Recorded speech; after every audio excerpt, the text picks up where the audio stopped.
nous te rendons grâce et nous élevons ton nom, Dieu. Nous voulons te remercier, Seigneur, parce que tu nous as ramenés ici en ces lieux, Dieu. Amen. Nous sommes bénis à chaque fois que nous arrivons ici, Père, parce que nous savons que nous venons te rencontrer, toi, les dieux vivants.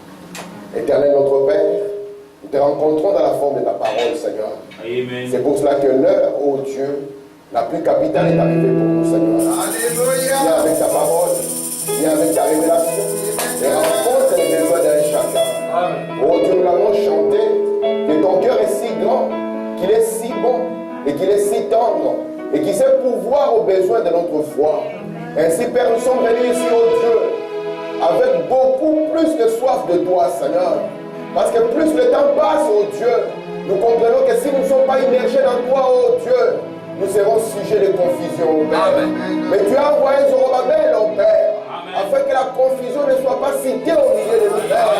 Mais que nous puissions être, ô Dieu, cette ville avec, ô Dieu, une espérance élevée, Seigneur. Une ambition plus grande et plus haute, ô Dieu. Et notre ambition, Seigneur, en ces lieux, c'est de voir Jésus-Christ te glorifier. Et tu as promis, Père, que tu viendras te glorifier dans tes saints, Père.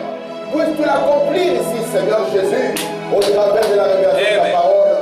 Ta parole alors qu'elle va sortir, ô Père, laisse qu'elle rencontre les besoins de notre foi, dans la guérison, dans la délivrance, dans l'affermissement, Seigneur Jésus. Ô Père, que ces moments soient une bénédiction pour nous, Seigneur. Alors que nous souhaitons à toi, demandons davantage de toi, ton assistance, Seigneur Jésus. Viens, Père, avec ta parole. Ouvre notre entendement, Seigneur, et que nous puissions en sortir de plus en plus sages, Seigneur Jésus, de plus en plus intelligents, ô Dieu, parce que le plan de Dieu nous aura été révélé. Que la gloire te soit rendue, Père, au nom de Jésus-Christ. Amen.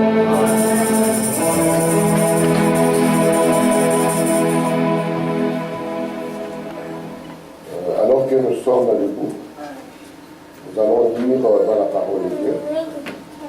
Nous allons lire dans Apocalypse chapitre 6. Nous lirons le premier et le deuxième verset. Lisons ensemble. Je regardais dans l'agneau ouvrit un de ses sceaux, et j'entendis l'un des quatre êtres vivants qui disait comme d'une voix tonnerre, viens. Et j'ai regardé, et voici parut un cheval blanc. Celui qui le montait avait un arc, une couronne de filonnet, et partit en vainqueur et pour vaincre. Amen. Que Dieu ajoute des bénédictions à la lecture de sa parole. Pour ce soir. Je vous salue tous au nom du Seigneur Jésus-Christ. Amen. Et je remercie infiniment le Seigneur que nous puissions encore être là pour pouvoir communier ensemble autour de la parole. Comme moi, je ne cesserai de vous le dire, lorsque nous venons à l'église, que nous puissions utiliser ce temps de manière bénéfique et intelligente. Vous savez, à l'église, nous avons promis au Seigneur que c'est l'endroit où nous viendrons pour que Dieu nous parle. Tout homme sur la terre a des problèmes. Et la seule solution à nos problèmes, c'est la voix de Dieu. C'est la parole de Dieu. Et quand nous venons maintenant dans des lieux comme ceci, c'est là où nous devons préparer notre cœur en disant, Seigneur, dis quelque chose. Parce que j'ai besoin de t'entendre, j'ai besoin d'apprendre. Amen. Frère Madame dit quelque chose, il dit, je n'ai aucun espoir pour une église, pour un pasteur, pour un frère qui n'a pas l'ambition de s'améliorer. Notre ambition doit être toujours de nous améliorer. Amen. Nous devons dire, voici là où j'ai commencé, voici là où j'en suis. Mais est-ce que je me suis amélioré ou j'ai commencé à régresser? Amen. Et quand je trouve que j'ai failli régresser, il est pour moi obligatoire de prendre maintenant des dispositions pour que je ne puisse plus continuer comme ça, mais que je puisse aller de l'avant. Parce que vous savez, le temps que Dieu nous donne sur la terre, c'est un temps qu'il veut que nous puissions mettre à profit.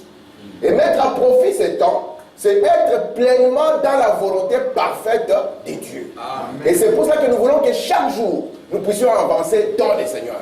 Amen. Parce qu'il a dit que nous devons aller de gloire en gloire, de révélation en révélation, de victoire en victoire. Amen. Alors que le monde dira de honte à honte, d'abomination en abomination.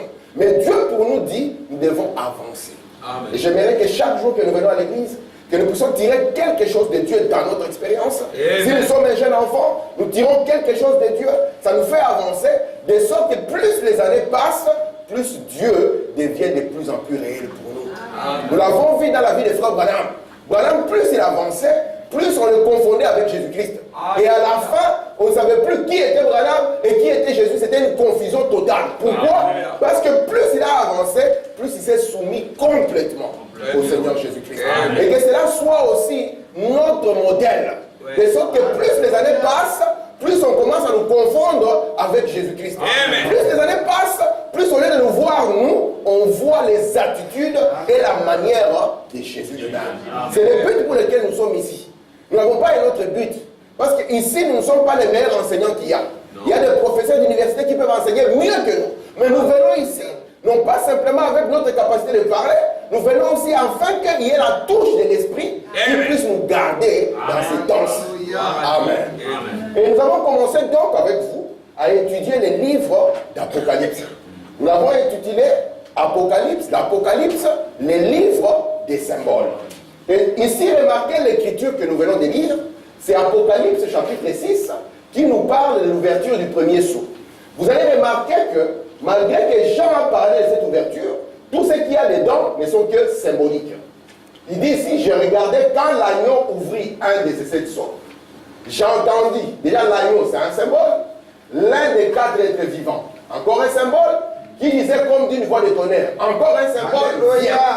Je regardais et voici, parut un cheval blanc, encore un symbole, c'est lui qui l'est monté, on ne sait pas qui il est, on lui donna un arc, encore un symbole, une couronne lui fit donner, il partit en vainqueur et pour vaincre.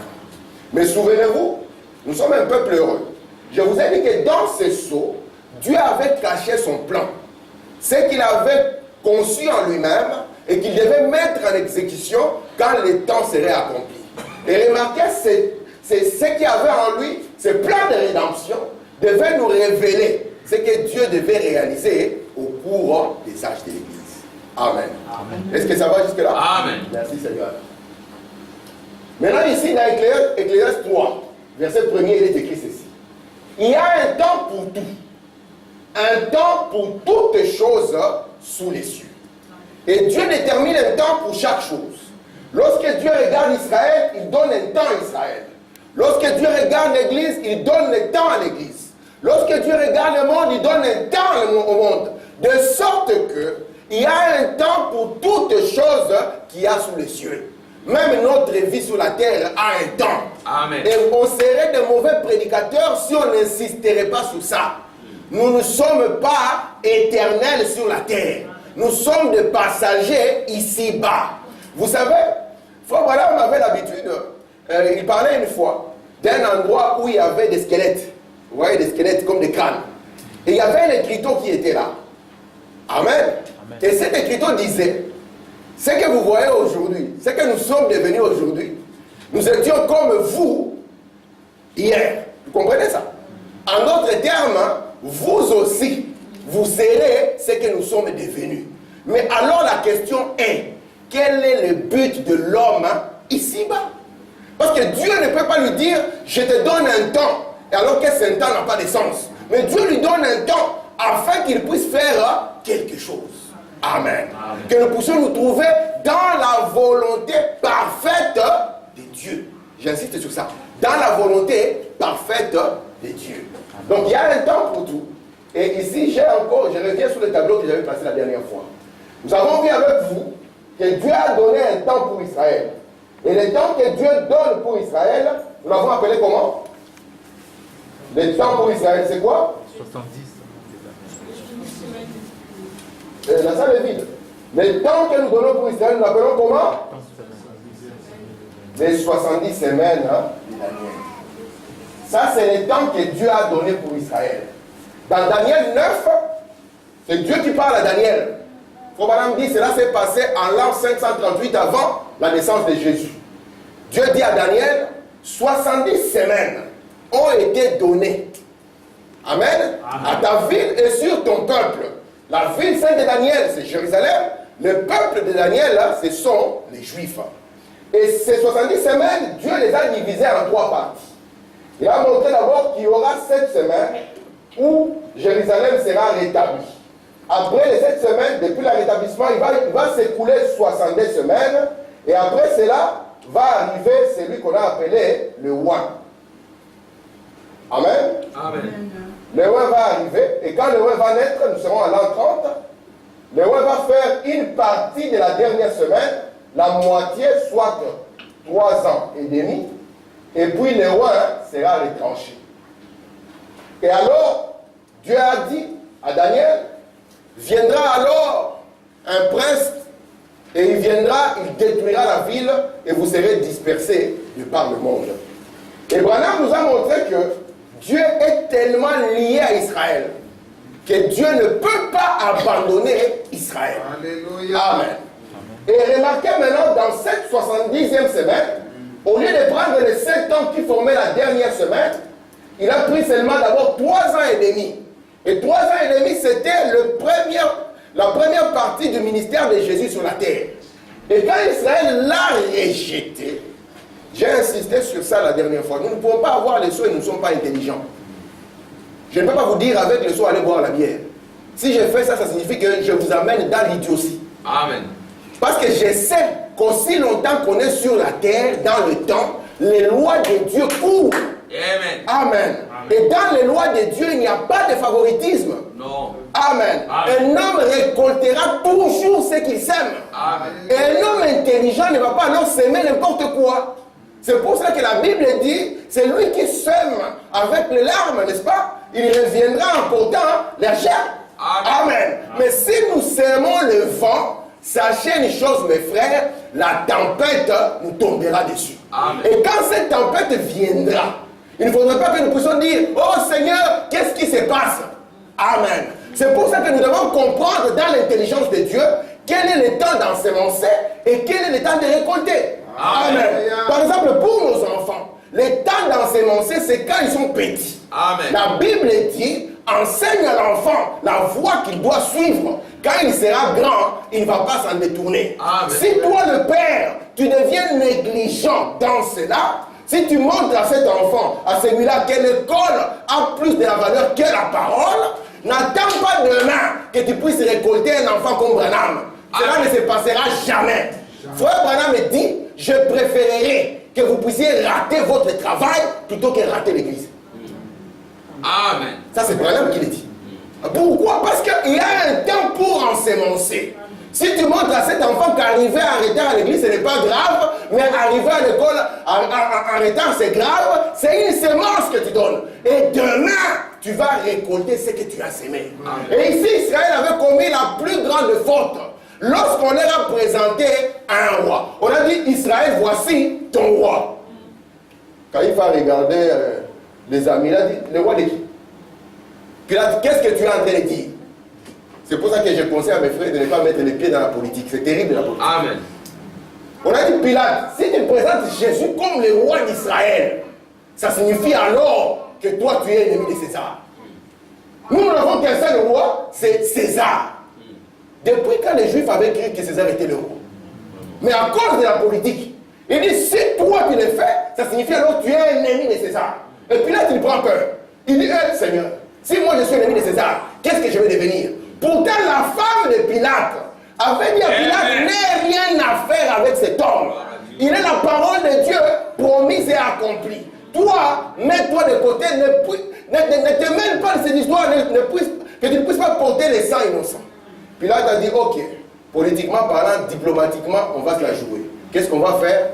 On va laver les mains. La parole de Dieu, vous ne pouvez pas laver les mains. Alléluia. Lorsque Jésus vous est présenté, il n'y a que deux choses. Soit vous êtes pour lui, soit vous êtes contre lui. Amen. Si Jésus, la parole dit, une seule doit s'habiller correctement, avec pudeur et modestie, soit vous serez pour cette parole, soit vous serez contre cette parole. Amen. Mais vous ne pouvez pas dire, moi je ne suis pas pour, moi je ne suis pas contre, je m'en lave les mains. On ne peut pas se débarrasser du sang de Jésus-Christ comme cela. Et les Juifs ont crié. Pilate a dit, ok, je suis maintenant devenu l'ami de César. On va se débarrasser de ces rois. Mais Pilate a insisté quand même que sur la croix on écrit ceci. On a dit, le roi des Juifs. Et ils ont modifié ceci. Il a dit, il est le roi des Juifs.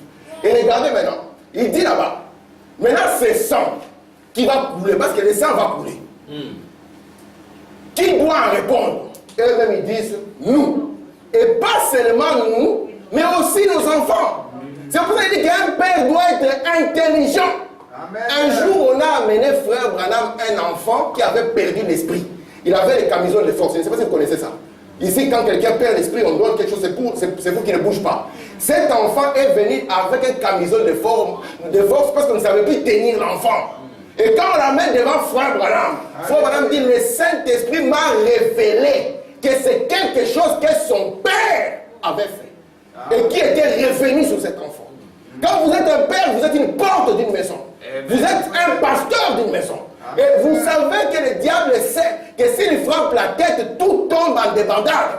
Et c'est pour ça que j'en demande à votre intelligence. Il y a des gens qui sont derrière vous et qui doivent apprendre de vos pas. Amen. Vos fils vous suivront selon la manière dont vous marcherez. Frère Branham me dit, un jour il y avait un homme. Il passait de maison en maison. On lui donnait chaque fois un verre. Il prenait son verre. Mais après être passé dans plusieurs maisons, l'effet des verres a commencé à sentir. Et comme il marchait dans la neige, vous savez, quand c'est là, on ne sait plus marcher droit. Hein? On est tellement dans la joie. Et alors il mettait un pied par là et l'autre par là parce qu'il était devenu ivre. Et derrière lui, il y avait qui? Il y avait son fils. Vous êtes avec moi? Amen. Amen. Et à un moment comme ça, le fils le suivait. Il s'est détourné là, regarder le fils. Il a vu que le fils ne marche pas droit. Il dit au fils, mais pourquoi tu marches comme ça? Le fils lui dit, Père, je marche comme ça parce que je suis des empreintes de pas. Amen. Amen. Vous ne pourrez jamais dire à ces enfants, aimez le Seigneur si vous, dans votre vie, vous ne l'aimez pas. Vous devez leur montrer par votre vie que vous aimez le Seigneur. Amen. Vous devez leur montrer par votre existence que vous aimez le Seigneur. Amen. Amen. Vous comprenez cela? C'est quasi important pour nous. Parce que ces enfants, ils vont apprendre à regarder. Amen. Amen. Est-ce que mon père est attaché? Est-ce que ma mère est attachée? Qu'est-ce qui est plus important dans sa vie? Est-ce que c'est ça ce qui est plus important? Alors maman, si c'est plus important, moi je suis un plus jeune. Les plus jeunes ont la tendance d'amener la chose encore plus haut. Amen. Amen. Si toi tu aimais seulement un peu comme ça, moi je vais amener ça jusqu'au bout. Amen. Amen. Mais si j'aimais le Seigneur, cette génération aimera le Seigneur. Amen. Parce que nous aurons mis notre vie devant eux. Frère Branham me dit, mes enfants, avant qu'ils rentrent d'abord dans le monde, ils doivent d'abord marcher sur les heures de prière que j'ai fait pour eux et ils doivent marcher sur ma vie. Est-ce que vous êtes là? Amen. Merci Seigneur. Gloire à Dieu. Regardez maintenant. Donc les âges de l'Église, c'est une ouverture. C'est une brèche que Dieu va mettre dans cette 70e semaine. Dans ce genre-ci. Donc la 70e semaine, elle est là. Nous allons avoir de ce côté-ci 3 ans et demi que Jésus a accompli grâce au ministère. Et puis nous allons avoir les 7 périodes de temps. 1, 2, 3, 4, 5, 6, 7. Et puis nous avons encore 3 ans et demi. Est-ce que vous voyez ça? Et c'est pour ça que je vous ai dit qu'Apocalypse 1 à Apocalypse 3 nous parle des âges de l'Église. Et cela va nous montrer le premier jusqu'au 4e jour. Vous vous souvenez de ça? Amen. Amen. Regardez maintenant, vous vous souvenez de ça? Amen. Vous vous souvenez de ça? Amen. Alors regardez maintenant. Et nous avons dit qu'après que Dieu va finir avec l'Église, il ira encore visiter Israël. Amen. Parce qu'Israël, quand il l'a rejeté, Israël, quand il a dit que son sang retombe sur nous, les pauvres, ils étaient aveuglés. Ils ne l'ont pas fait expressement. Ils ne l'ont pas trahi de manière exprès. Amen. Amen. Ils étaient seulement aveuglés et ils ont dit que son sang retombe sur nous. Regardez maintenant. C'est là où il faut maintenant nous donner une très belle révélation. J'aime beaucoup ça. Il dit, lorsque vous ouvrez, donc, selon le temps, parce que je vais montrer quelques dates importantes, nous sommes à l'an 30 ici, où Jésus devient le Messie. Sœur Manuela, Jésus-Christ, ce n'est pas nom et prénom. Jésus, c'est son nom. Il était Jésus de Nazareth. Amen. Comme on peut dire Samuel de Bruxelles.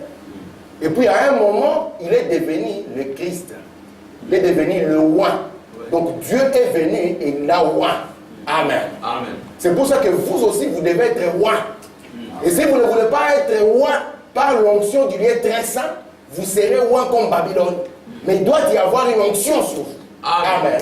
Et Jésus était loin en l'an 30. Il va commencer son ministère.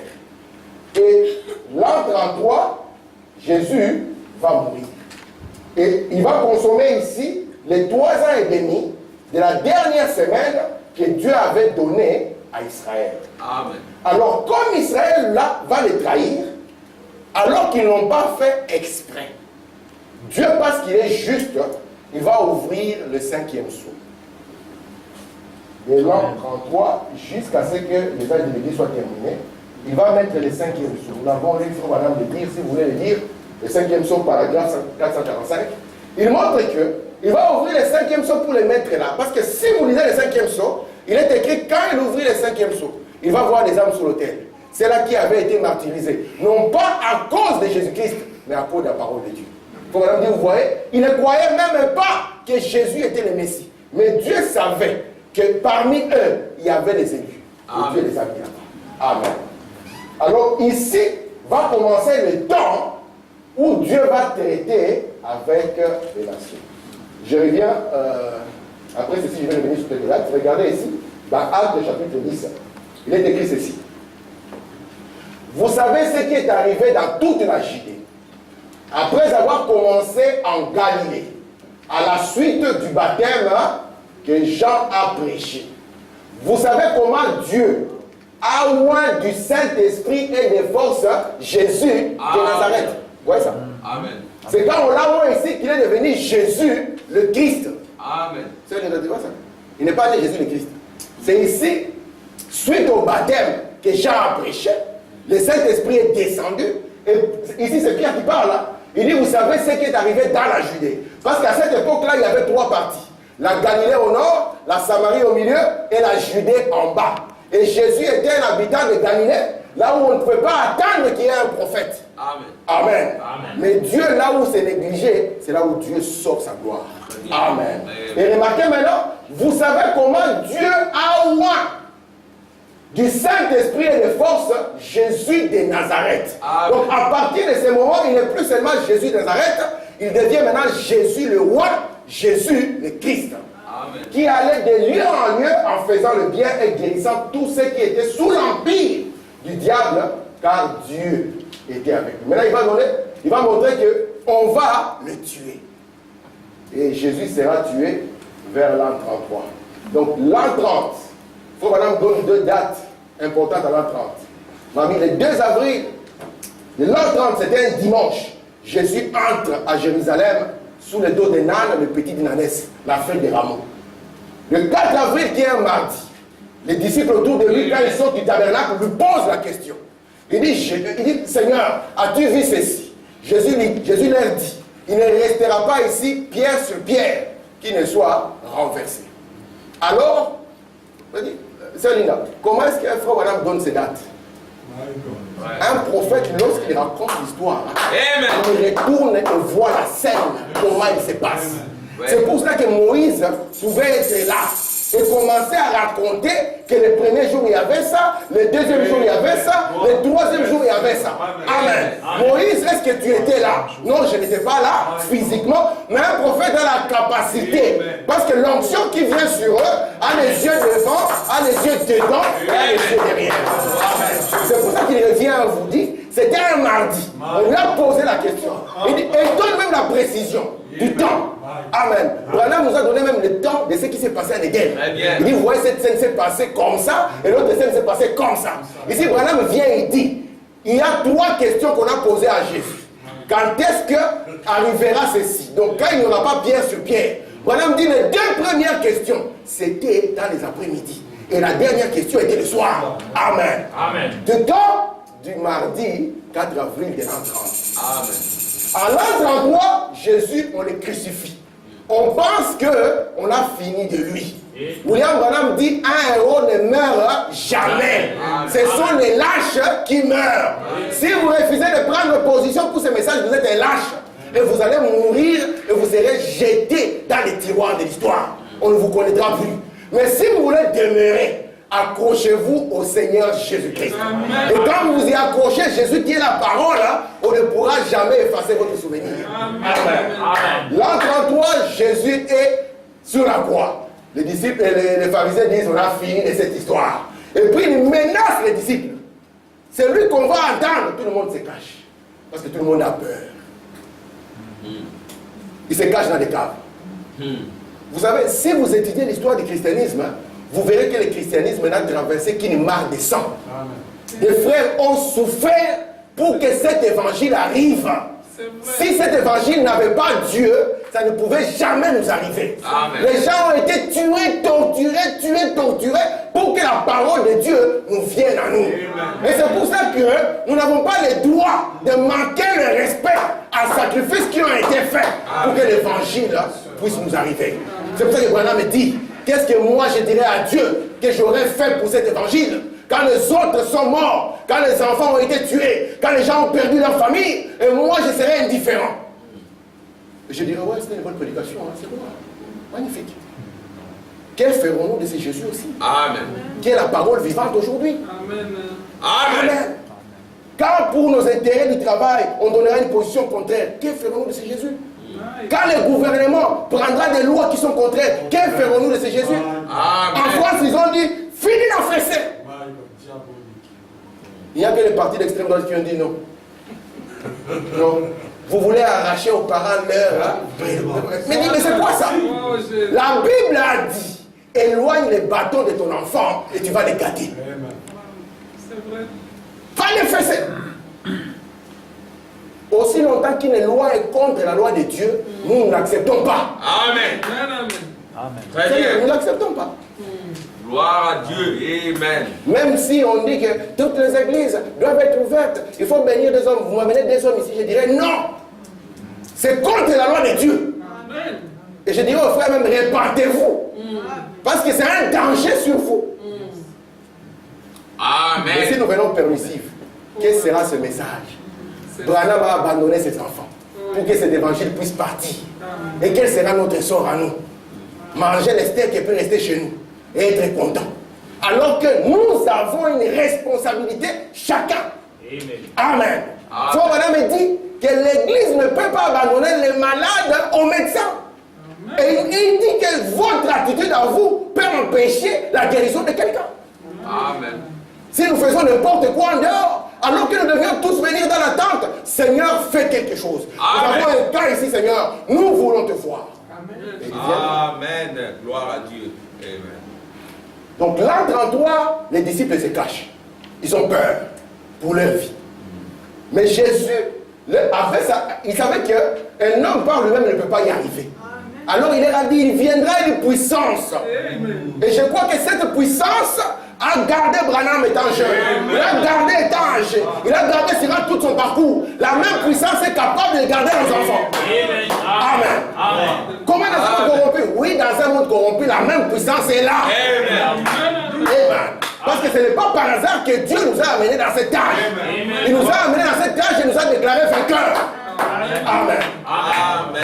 Gloire à Dieu. Merci Seigneur. L'an 33, le Saint-Esprit descend. Et quand le Saint-Esprit descend, c'est pour ça que nous voulons demeurer la continuité de l'œuvre du Saint-Esprit. Amen. Amen. Nous ne voulons pas que les gens s'éloignent de cette réalité. Amen. Parce que si vous éloignez de cette réalité, votre vie sera chaotique. Amen. Commençant par les enfants, finissant par les personnes adultes, qui que vous soyez, votre vie sera chaotique. Et voilà, nous montre maintenant que là, les disciples sortent, ils sont forts. Ils n'ont plus peur. Ils ont compris que ce qu'ils ont dépasse même leur vie. Amen. On va te frapper si vous voulez. Mais je vais parler. Parce que si vous avez la vérité, pourquoi vous avez peur? Parlez aussi. Amen. Soyons civilisés, ne nous frappons pas. Parle, que moi aussi je parle. Mais quand il ne parlait pas seulement. Dieu venait et confirmait leurs paroles. Il y avait des signes et des prodiges qui les suivaient. Amen. De sorte que ce qu'on avait mis sur Jésus, on le voyait aussi sur eux. Ce qu'on a mis sur Branham, on doit le voir sur nous. Amen. Parce que nous sommes la continuité de ce ministère. Quand madame dit, je vous prends, je vous mets à la même position que moi. Vous êtes le messager de ces messages. Amen. Et maintenant, les disciples là, ils ne sont pas restés en train de manger la mayonnaise. Ils ont dit non. Nous avons compris que Jésus est le Messie. Nous devons répandre ça au milieu de nos frères. Ils ont commencé à répandre cela. Ils ont commencé à témoigner. Frère madame dit, si nous ne témoignons pas, nous allons nous refroidir. Tu peux mettre dans un million, on ne sait pas que tu es chrétien. Les membres de sa famille ne savent pas qu'ils sont chrétiens. Ils viennent chez toi, ils font n'importe quoi, toi tu es là, tu contemples. Il faut que quand il approche, il met les pieds, il sait que je suis. Et il n'aime pas ça. Oui, nous n'aimons pas ça parce que c'est la loi de Dieu. Ici chez moi, on ne fume pas. Ici chez moi, on ne boit pas. Ici chez moi, on n'écoute pas n'importe quoi. Et on ne voit pas n'importe quoi. Un jour, Branham avait appelé des jeunes pour mettre la peinture. Certains m'ont dit, ah, là ça devient difficile, hein. Ça ressemble aux sectes. Il dit, ouais, c'est comme ça qu'il faut être, comme une vraie secte. Parce que Paul, dans Acte 28, il dit, on l'a amené devant Félix, on dit, lui, il est le chef de la secte des Nazaréens. Parce qu'on avait donné un nom, la secte des Nazaréens. Et il n'a pas refusé, il a dit, oui, je sers le Dieu de mes pères, selon la voie qu'eux, ils appellent. Il me sert. Amen. Vous voulez qu'il y ait un homme qui vienne fumer chez vous, enfumer le poumon de vos enfants, vous rendre des fumeurs passifs. Oh Seigneur. Alors qu'il faut madame dire derrière ça, c'est un esprit. Branham un jour, il a invité les jeunes filles pour mettre la peinture. Et il y avait un jeune homme qui avait amené les écouteurs, les aujourd'hui nous avons développé. Alors les jeunes hommes voulaient jouer du rock'n'roll dans ses oreilles. Branham lui a dit stop monsieur. Ça ne joue pas ici. Amen. Même si c'est dans des oreilles, mais ça ne peut pas jouer en ces lieux ici. Très bien. Parce que, vous savez, toute œuvre de l'esprit est une inspiration. Est-ce que vous comprenez ça? Toute œuvre de l'esprit est une inspiration. Un musicien vous dira, oui, j'ai senti l'inspiration, c'est ce qui m'a amené à écrire ces chants. Maintenant, nous voulons déterminer la source de votre inspiration. Parce que cette inspiration-là vous influencera. Amen. Hitler écoutait un genre de musique précis. C'était la musique de Wagner. Et Wagner, il n'aimait jamais les juifs. Et Hitler a dit, c'est la musique qu'on doit écouter dans toute l'Allemagne. Cela l'a influencé. La musique que vous écoutez vous influence. Les choses que vous regardez vous influencent. Vous ne pouvez pas vivre sans être influencé. Amen. Et pourtant, Fobana nous a dit ici, vendredi, il a dit que si un enfant, peu importe comment je prêche, Amen. Si un enfant n'est pas né de nouveau, même si Papa Max lui a dit, enfant, on n'écoute pas ce genre de musique. Il dit la première fois qu'il va entendre le rock'n'roll, il dit cela va l'attirer. Alors la voie possible pour qu'il soit délivré, c'est la Pentecôte. Amen. Parce qu'ils étaient peureux. Le Saint-Esprit est descendu. Cela les a changés. Amen. Et le même Saint-Esprit, s'il descend, cela va changer nos vies. Cela va changer nos aspirations. Cela va nous changer quelque part. Amen. Si nous étions un homme qui ne disait pas pardon, on va venir, oui, pardonne-moi. Amen. Amen. Merci Seigneur. Alors, ils sont partis, l'an 36, ils arrivent à Rome. Et là, on établit l'église. Oh, alléluia, alléluia, on dit les Juifs, nous avons notre église ici. Nous pouvons prêcher que Jésus est le Messie. L'an 41, Claude prend le pouvoir, il prend tous les Juifs dehors de Rome. Et cette église-là qui n'avait pas de base solide, c'est pour ça que je vous conseille, si vous venez dans le message de Branham, vous devez savoir dans quoi vous êtes engagé. Amen. Vous ne pouvez pas rester comme ça, vous ne lisez rien, vous n'écoutez rien, vous êtes là, c'est comme si vous arrivez à Paris et vous n'avez jamais vu la Tour Eiffel. 70 semaines dernières, c'est quoi ça encore frère? C'est quoi? Mais Dieu a quoi? Amen. Dans notre message, vous devez savoir dans quoi vous entrez. Pour que vous puissiez prendre ce qu'il vous faut pour que ça vous garde. Amen. Très bien. Et cette église ici, on a amené les anciens, comme ce sont les anciens qui sont chauds. Venir attendre l'église, c'est pour frère Armand. Venir attendre l'église, c'est pour sœur Esther et frère Samuel parce qu'il va jouer la musique. Moi, je peux débarquer même en même temps que le prédicateur. Quand on appelle le prédicateur, on voit quelqu'un qui entre. On se demande, ah, c'est le prédicateur qui arrive. C'est les frères qui viennent. Amen. Oh mon Dieu. Alors, remarquez maintenant, les Juifs ont été chassés en l'an 41. Et Fobana nous a montré que c'est Andronicus et Julius qui avait commencé cette église. Et ils vont rentrer en l'an 54. ils trouveront que l'église de Rome est tombée dans l'idolâtrie. Et ça sera la première église de Rome. Je dis, n'oubliez pas ça. La première église à Rome. Où on a amené des statues. Où on a dit qu'il y a maman et son enfant. Tu veux recevoir de l'enfant, il faut passer par maman. Amen. Et on a montré l'enfant entre les bras de maman. Et tout le monde a dit, on a dit en latin, Ave maman. Vous êtes avec moi? Amen. Amen. Merci Seigneur. Maintenant, en l'an 53, notre frère Paul va arriver à Éphèse. Et là, il va commencer une église. Quand il commence une église, il faut madame dire en même temps commence l'âge des églises. Parce qu'en l'an 33, c'était l'église de Jérusalem qui avait commencé et qui était majoritairement composée des Juifs. Or, dans l'Apocalypse, Dieu parlait aux églises des gentils, qui n'étaient pas l'église de Jérusalem. Donc ici, à l'an 53, nous sommes à Éphèse. Amen. Amen. Et Paul commence l'église et automatiquement, les âges de l'église commencent. En 66, le frère Paul est décapité. Merveilleux. En 64, il écrit l'épître aux Romains. En 68, Néron arrive, il accuse les chrétiens de tous les maux. Il commence déjà, il faut madame dire, il commence ses persécutions. Il faut madame dire, c'était le plus grand persécuteur des chrétiens qui a commencé. L'esprit qui était sur lui va se retrouver sur Dioclétien. Ils disent, il va pousser la persécution en 67. En 68, Rome est brûlée, on accuse les chrétiens. En l'an 70, quelque chose se passe, Jérusalem est détruit. Et quand Jérusalem est détruit, les Juifs se retrouvent même au Cameroun. Partout. Amen. Partout tu vas, tu trouves un Juif. Vous savez que Frère Branham est terrible quand même. Hein. Je l'ai écouté dans un message, c'est dans 100 prises là où ça vient payer. Frère Branham dit, Pierre il arrive devant l'handicapé et lui dit, ce que j'ai fait quoi? Frère Branham dit, c'est dans la nature d'un Juif d'aimer l'argent. Il n'a pas dit, ce que j'ai, je te le vends. Si l'esprit n'était pas sur lui, il pourrait lui dire, ce que j'ai, je te le vends. Mais lui a dit, ce que j'ai.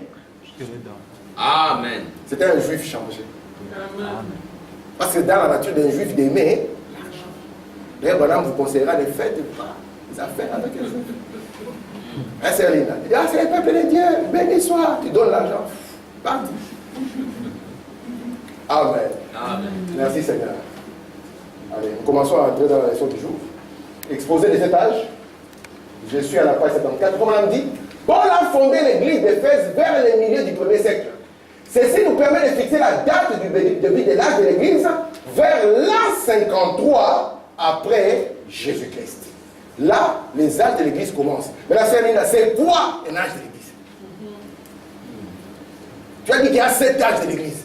J'ai dit qu'il y a 7 périodes. Parce qu'on avait dit que les étoiles seront là pour déterminer les temps et les périodes. Et Dieu avait dans sa main 7 étoiles. Et ces 7 étoiles devaient briller, faire briller sur le peuple quoi? La révélation de Jésus-Christ. Amen. Ok, je prends Acte 18 parce que nous voulons parler de Paul. Pourquoi lui, Paul? Pourquoi nous disons que c'est Paul qui est la première étoile? Regardez Paul. Avant il s'appelait Saul. Nous sommes au verset 6. Ou Shaoul en hébreu. Les Juifs faisant alors de l'opposition, c'est toujours eux. Dans Acte 13, ils avaient fait la même chose. Et se livrant à des injures. Vous vous souvenez d'Acte 13? Même si les frères n'étaient pas d'accord avec vous, ne descendez pas à ce niveau-là. Injurier les frères. Moi, je connais ça, je connais cette expérience. Amen. On t'injurie. Oh, tu dis, mais c'est vrai ça?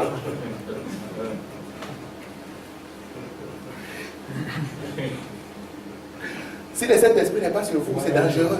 C'est dangereux. Et il disait qu'ils avaient la vérité. Il faut même dire quelqu'un qui a la vérité patientera quelqu'un qui est dans l'erreur. Très bien. Il dit il va le supporter. La phrase parfaite, c'est il le supportera patiemment. Écoutez, Paul secoua ses vêtements. Il y avait de l'opposition et des injures. Il secoue ses vêtements et leur dit que votre sang, parce que lui il était innocent. Je suis venu pour vous sauver. Vous ne voulez pas. Ce n'est pas du sang innocent. que votre sang retombe sur vos têtes. J'en suis pur. Dès maintenant, j'irai vers les païens. Amen. Sérieusement, dès maintenant, j'irai vers les païens. Vous savez que les Juifs ont frappé Paul jusqu'à le laisser comme mort. Paul dit, j'ai été frappé plus de 30 coups, moins un. Donc pour dire que j'étais presque mort. À un endroit comme ça, on l'a même lapidé, on l'a abandonné parce qu'on pensait qu'il était mort. Et les frères sont venus le récupérer. Tout ça. Mais Amen. tu penses que tu es toujours avec le Seigneur? Oui, le Seigneur est là. Mais tu souffres, frère. Qu'est-ce qui t'a dit que le Seigneur n'est pas là? Amen. Mais c'était un modèle pour montrer la persévérance. Amen. Paul n'a pas dit, depuis que j'ai écrit cette histoire, beaucoup de problèmes.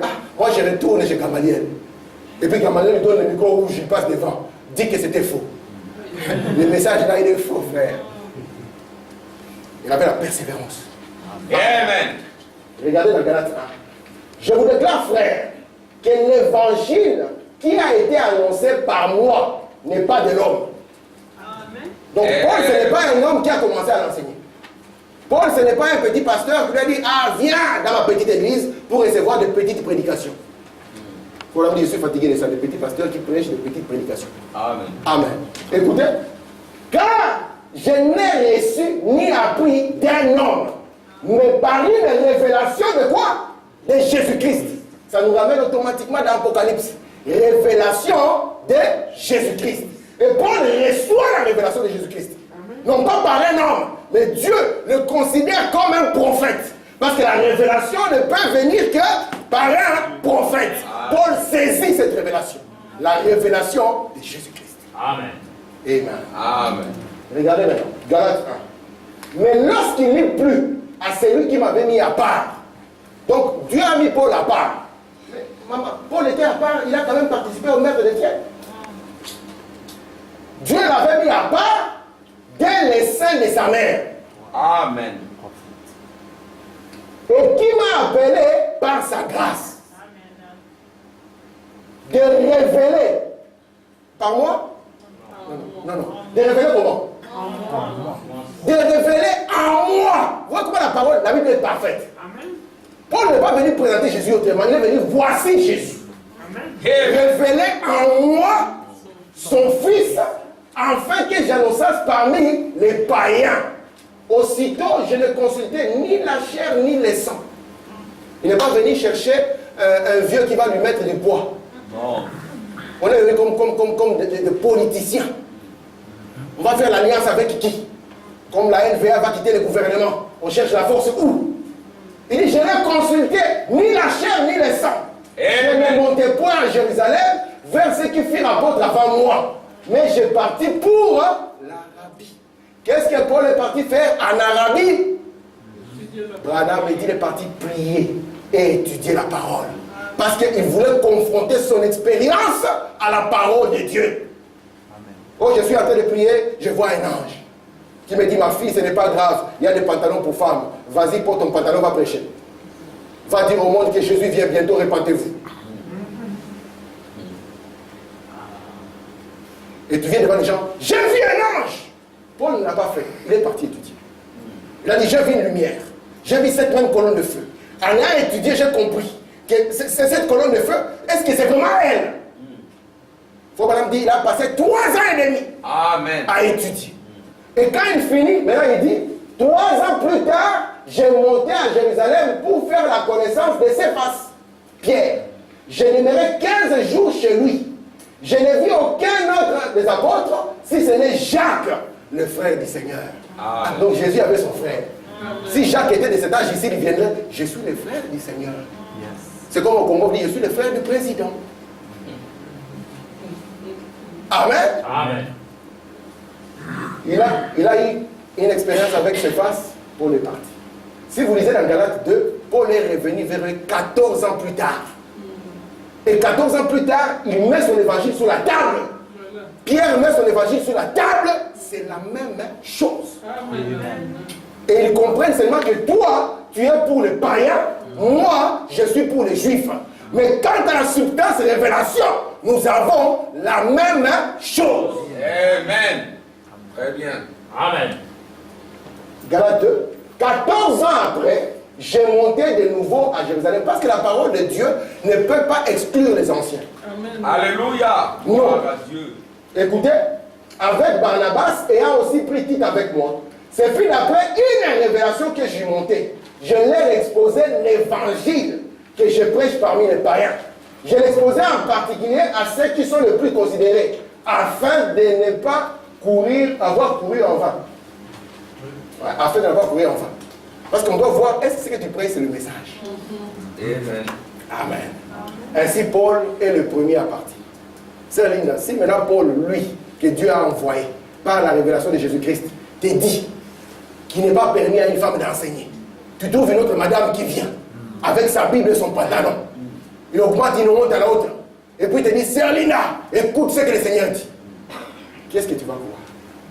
Parce que Paul est venu avec Jésus-Christ en lui. Amen. Amen. C'est pour ça que Paul n'a pas peur de le dire. Ça, c'est il dit, même si un ange descend. Très bien. Même si ici ça s'ouvre. Imaginez un peu l'expérience. Je vais vous donner quelque chose. Un jour, Frère Branham avait dit qu'il y a une sœur qui mourra dans une certaine période. Alors qu'ils étaient à l'église, il a dit cette sœur elle mourra dans une période. Il a donné la période. Alors qu'ils étaient à l'église, il y a un parler en langue qui est sorti puissant.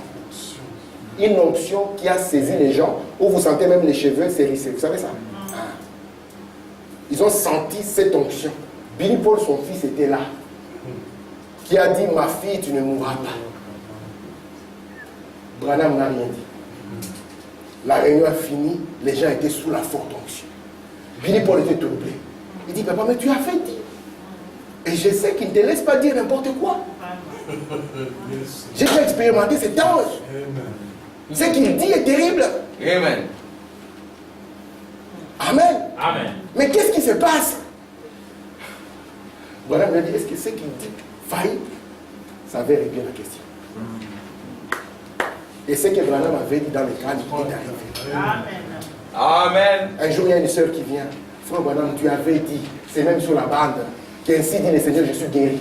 Mais je ne vois rien. Il a dit, c'est sur la bande? Il dit, amenez la bande. Réjouons la bande.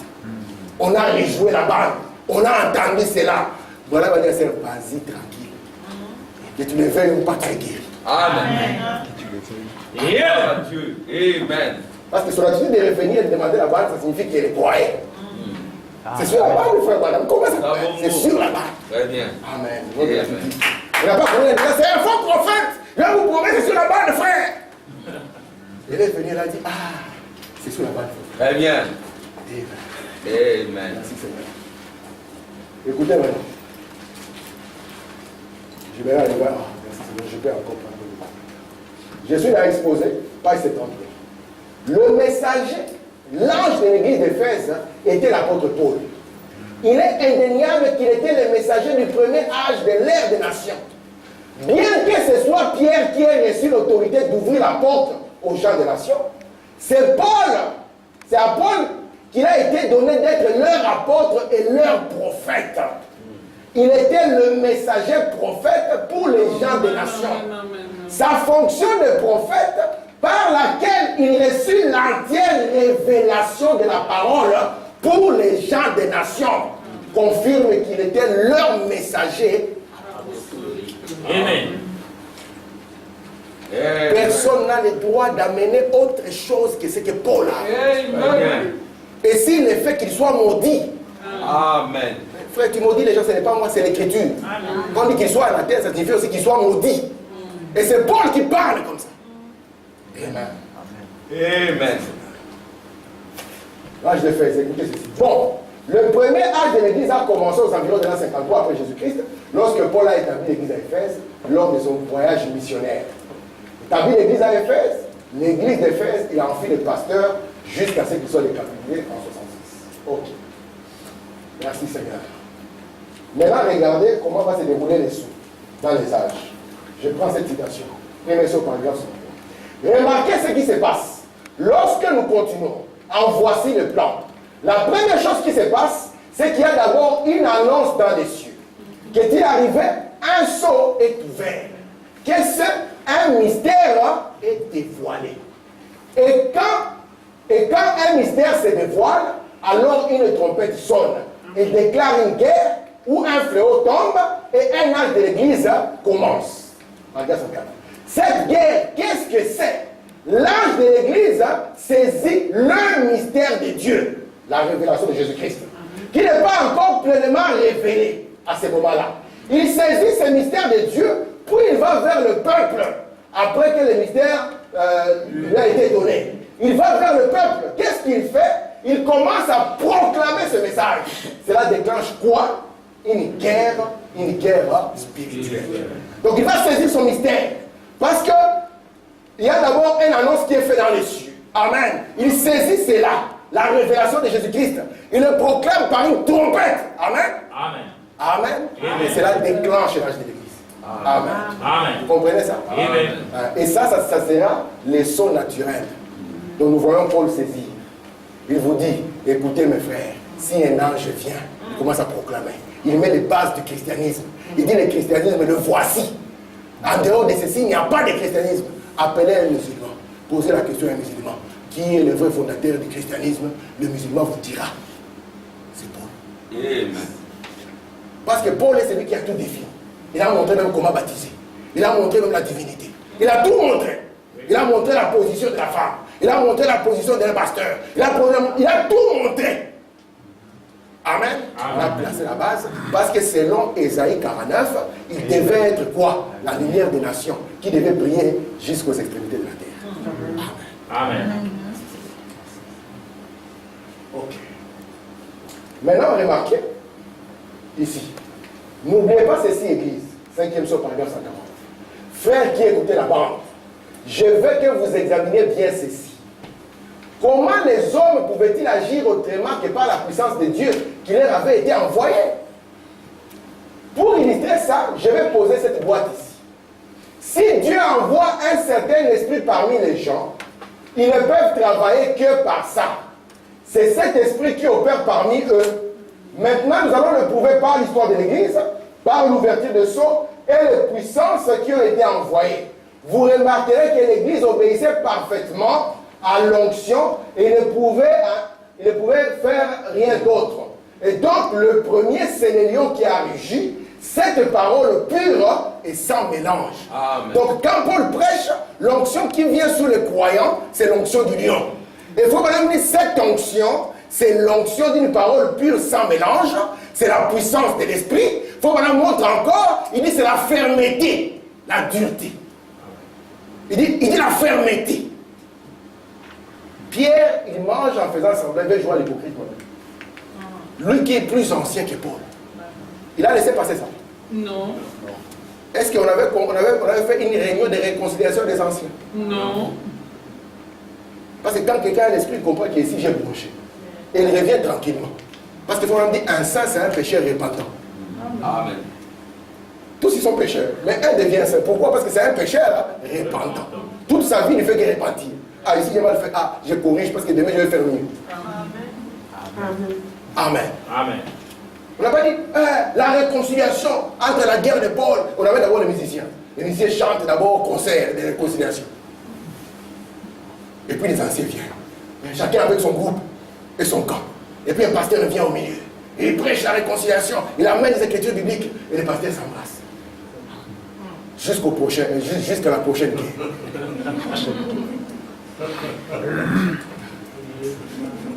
Regardez maintenant. Nous allons voir maintenant que les 4 anciens vont parcourir les âges de l'Église. On va les montrer dans l'histoire. Nous aurons la première, c'est l'onction d'union. C'est la fermeté. Et n'aime pas l'esprit de l'erreur. Même quand l'esprit de l'erreur commence tout doucement. C'est le problème que nous avons aujourd'hui. L'esprit de l'erreur commence tout doucement. C'est vrai. On commence à amener des petites négligences, des petits relâchements qui vont vous coûter cher demain. Ouais. Moi, ma responsabilité, c'est de vous dire, aussi longtemps que vous êtes dans la chair, soyez intelligents. Parce que demain, le prix sera amer.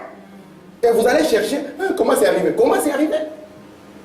Comment est-ce que tu ne l'as pas remarqué? Parce que cette église qui a commencé tout doucement à ne pas être vigilante, elle a fini par devenir le trône du diable. Amen. Amen. Amen. C'est le chemin que nous allons parcourir. Je gagne mon temps. Je prends ici, dans les instructions, paragraphe 103. De même, chaque sceau, une fois brisé dans la parole de Dieu, révèle à l'homme de cet âge dans quel âge on vit, quel est l'esprit de l'âge et quelle est l'église de l'âge. Vous voyez ça? Donc quand les sceaux s'ouvrent, va nous montrer, ah, c'est l'âge d'Éphèse. Va montrer l'esprit de l'âge. Va montrer l'église de l'âge, c'est Paul. C'est lui l'église de l'âge. Amen. Amen. Vous êtes là? Amen. Il va montrer cela. Merci Seigneur. Ça, c'est le triple but de chaque sceau qui s'ouvre. Amen. Dans les 4 conditions. Merci Seigneur. Alors, je vais aller rapidement. Si vous vous souvenez, lorsque nous étions en train d'étudier ici, je vous ai montré la correspondance entre Apocalypse chapitre 6 et Matthieu 24. Oui. Je vous avais montré que les 6 sceaux, Jésus aussi en avait parlé dans Matthieu 24. Parce que quand le premier sceau va s'ouvrir, on va voir un cavalier sur un cheval blanc. Mais Jésus en avait parlé aussi sous forme de symbole. Amen. Amen. Et il va montrer que, écoutez bien, l'écriture est là. Madame le montre ici dans Matthieu 24. Ce qui correspond à Apocalypse 6, 1 et 2, c'est Matthieu 24, 4 et 5. Prenez garde que personne ne vous séduise. Car plusieurs viendront sous mon nom. Ne viendront pas disant je suis le pape. Non. Si je suis le pape, tu diras tu es suspect. Mais ils viendront sous mon nom disant c'est moi qui suis le Christ. Ils séduiront beaucoup. Amen. Merci Seigneur. Maintenant, on entre dans ce que je voulais dire aujourd'hui. Je vais le dire dans les 5 minutes et je vais finir. C'est bien entre les lignes. Ce que je voulais dire aujourd'hui, le voici. Exposé de cet âge de l'Église, page 71. Le nom Éphèse lui-même a un sens composé étonnant. Ça signifie visant et relâché. Les aspirations élevées de cet âge, qui avait débuté avec la plénitude de l'esprit, la profondeur de Dieu, par laquelle il visait l'appel élevé de Dieu, commençait à céder place à une attitude moins vigilante. C'est avec un peu moins d'ardeur qu'auparavant qu'on suivait Jésus. Je peux venir une fois de temps en temps.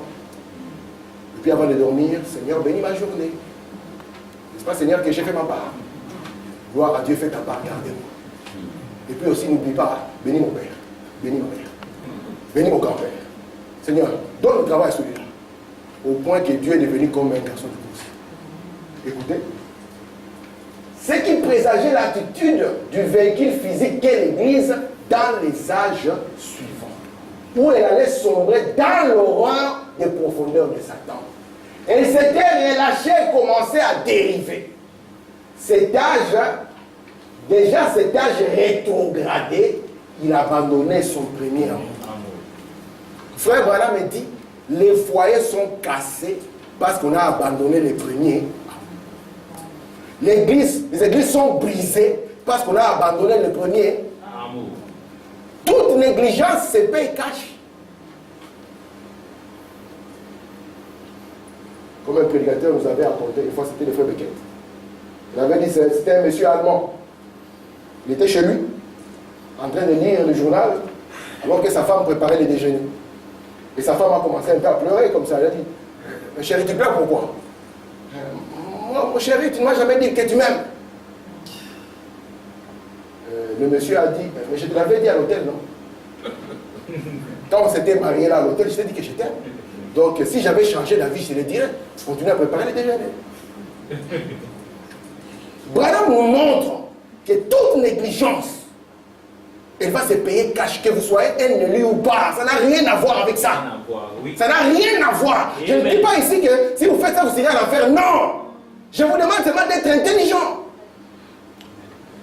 Amen. Vous pouvez être un élu. Israël était un élu de Dieu. Quand ils ont dit que son sang retombe, ils l'ont payé cash. Et toute négligence se paye cash. Je vous donne un défi.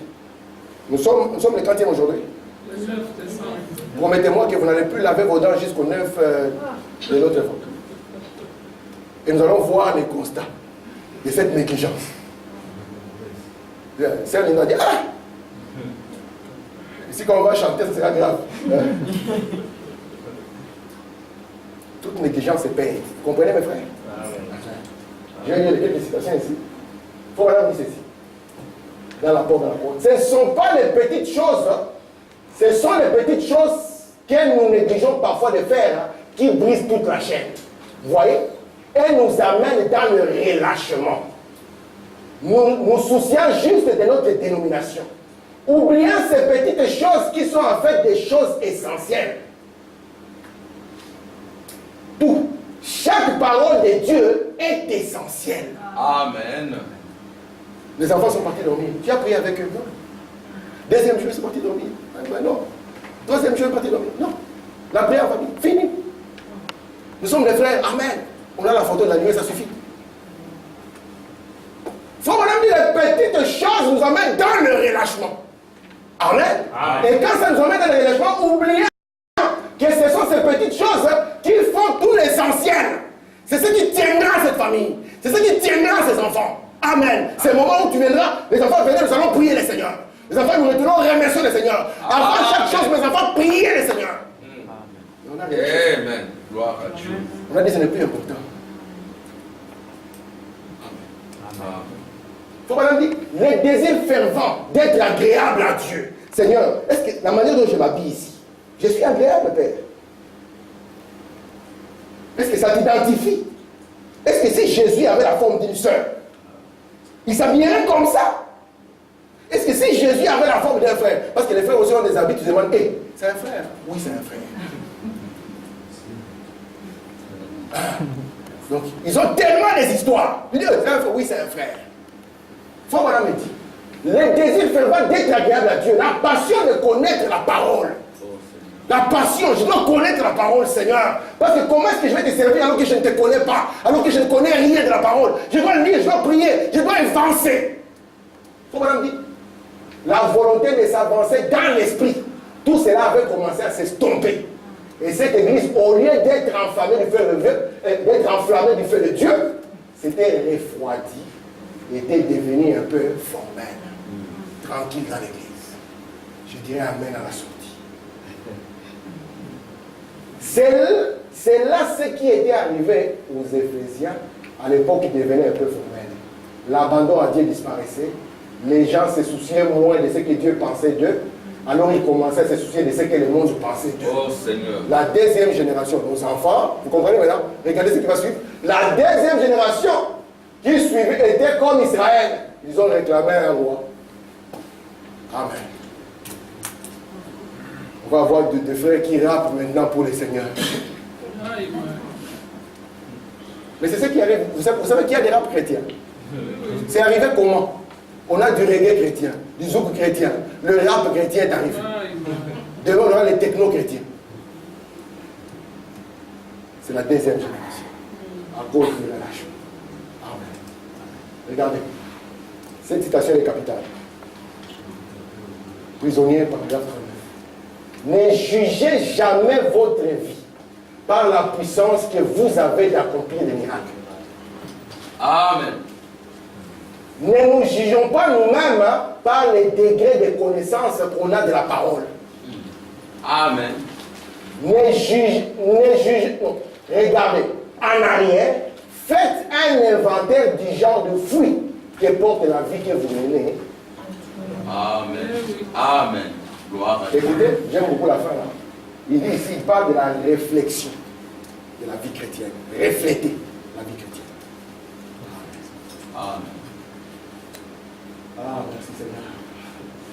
Cette situation, elle est très bonne. On vous a dit, allez, ce que vous devez ignorer, ce que vous ne devez pas ignorer, c'est que nous sommes ici, ce que vous me voyez être ici, c'est ce que je suis dans un monde spirituel. Amen. Amen. Parce qu'un homme a une partie physique et une partie spirituelle. Amen. Votre partie spirituelle n'a rien à voir avec ces bâtiments. Rien à voir. Il faut maintenant me dire ceci maintenant. Comme je le disais au début, ce que vous êtes ailleurs, c'est ce que vous reflétez ici. Je continue. Ce que vous êtes, ce que votre corps céleste ou terrestre est là-haut, c'est ce que votre corps céleste, quelque part ailleurs, c'est ce que vous réfléchissez ici. Ce que vous êtes dans le monde spirituel, c'est ce que vous êtes ici. Si dans le monde spirituel, vous avez encore des pensées vulgaires et des choses semblables, vous avez des pensées vulgaires ici.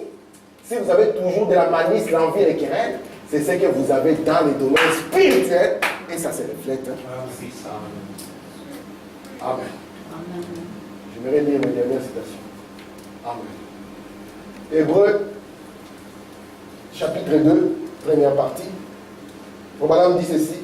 Certainement. Comment échapperons-nous si nous négligeons une telle chose? Si vous négligez de manger, vous mourrez. Si vous négligez de prendre un virage, vous ferez un accident. Si vous négligez de taire une vache, elle va tarir. Si vous négligez vos dents, vous devez les faire tout arracher.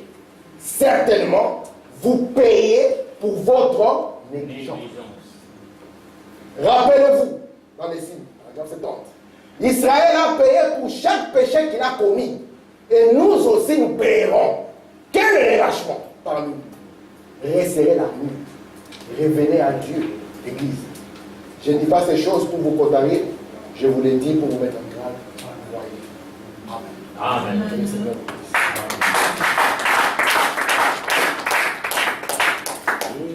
Merci mon Dieu. Merci Seigneur.